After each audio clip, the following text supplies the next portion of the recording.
আলামিন আল্লাহুম্মা সাল্লি আলা নবিনা মুহাম্মদ সাল্লাল্লাহু আলাইহি ওয়াসাল্লাম। আল্লাহ সুবহানাহু ওয়া তাআলা আমাদেরকে এখনো বাঁচিয়ে রেখেছেন। আমাদের একটা চান্স দিয়েছেন।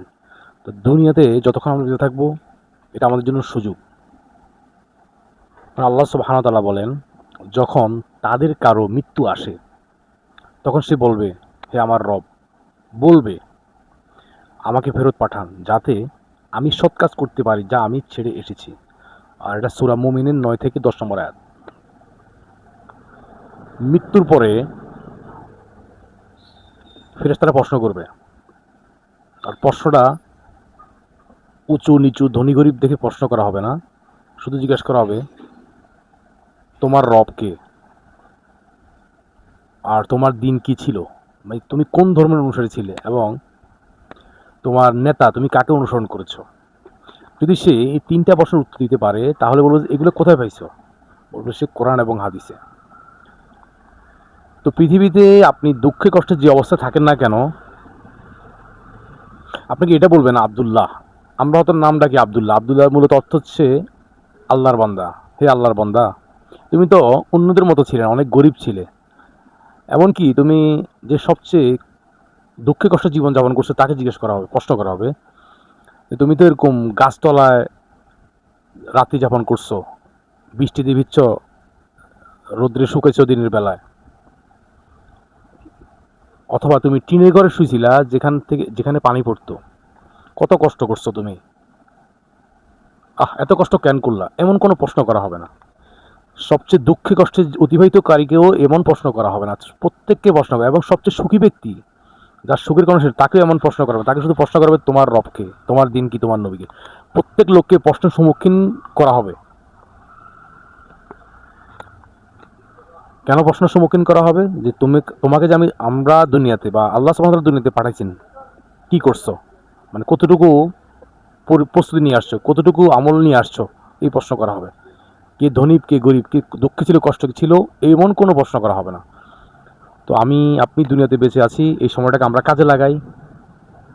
যে এখান থেকে যতটুকু কাজে লাগাবে সে সেখানে ততটুকু ফল পাবে, ভোগ করবে। আপনি যদি, এই জন্য বলছে হাদিসে, কিছু মুহূর্ত আসার আগে সেটাকে কাজে লাগানো, বার্ধক্য আসার আগে যৌবনকে কাজে লাগাতে বলা হয়েছে।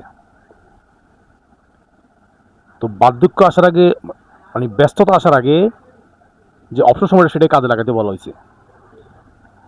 তাহলে বার্ধক্য যখন আমরা বলে থাকি, বার্ধক্যে আমরা আল্লাহওয়ালা হবো, আসলে বার্ধক্যে কি আল্লাহওয়ালা হইতে পারে? আমার মনে হয় না। আমার মনে হয় না, এটা কখনোই সম্ভব না। বার্ধক্যে মানুষের স্মৃতি লোপ পায়, মুখস্থ থাকে না, কথা বলতে পারে না।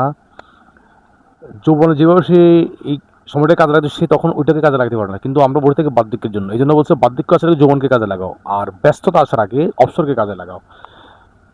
তো এমন একটা ব্যস্ততা আমরা পড়ে থাকি যে অবসর সময়টা ওই সময় আমরা কাজে লাগে না, আর এমন সময় ব্যস্ততা আসি পড়ে আমরা কাজে লাগাতে চাইলেও পারি না। সেই জন্য বলা হয়েছে ব্যস্ততা আসার আগে অবসরকে কাজে লাগাও। তা আমরা অবসর থাকি, কিন্তু আল্লাহর জন্য আমরা ওই সময়টা ব্যয় করি না।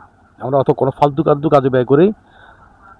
তো এটার জন্য আমাদেরকে আফসোস করতে হবে মৃত্যুর পরে। তো আল্লাহ সুবহানাহু ওয়া তাআলা আমাদেরকে এই যে বেঁচে আছি এই সময়টাকে কাজে লাগায়। তো যে আজকে দুনিয়াতে যেটার প্রতি সময় দিয়ে, শ্রম দিয়ে, ব্যয় দিয়ে, সেটার প্রতি সফল হয়। তো আপনি যদি, দুনিয়াতে প্রত্যেকের জীবন কেটে যাবে, গাছতলায় থাকুক আর সাততলায় থাকুক।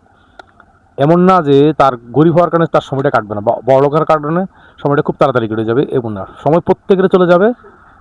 ওই সময়টাকে যে কাজে লাগাবে, ওই সময়ের মূল্যায়ন যে করবে, তো এমনটা না যে মৃত্যুর পরে সেটা আনন্দ মজা অনুভব করবে, ব্যাপারটা এমন না। এখান থেকে শুরু হবে। আপনি দেখেন, যে আমল করবে, নেক আমল করবে, আল্লাহ তাআলা তাকে সন্তোষজনক জীবন দান করবে। কোথায়? দুনিয়াতে। আর মৃত্যুর পরে ভোগের জায়গা। তো আপনি যদি আল্লাহ সুবহানাহু ওয়া তাআলাকে সময় দেন, তো আপনার জীবনটা দুনিয়ার থেকেই সুখময়, শান্তিময় হবে। তো আল্লাহ সুবহানাহু ওয়া তাআলা আমাদেরকে এই সংক্ষিপ্ত কথার উপরে অনুধাবন করে আমল করার তৌফিক দান করুন।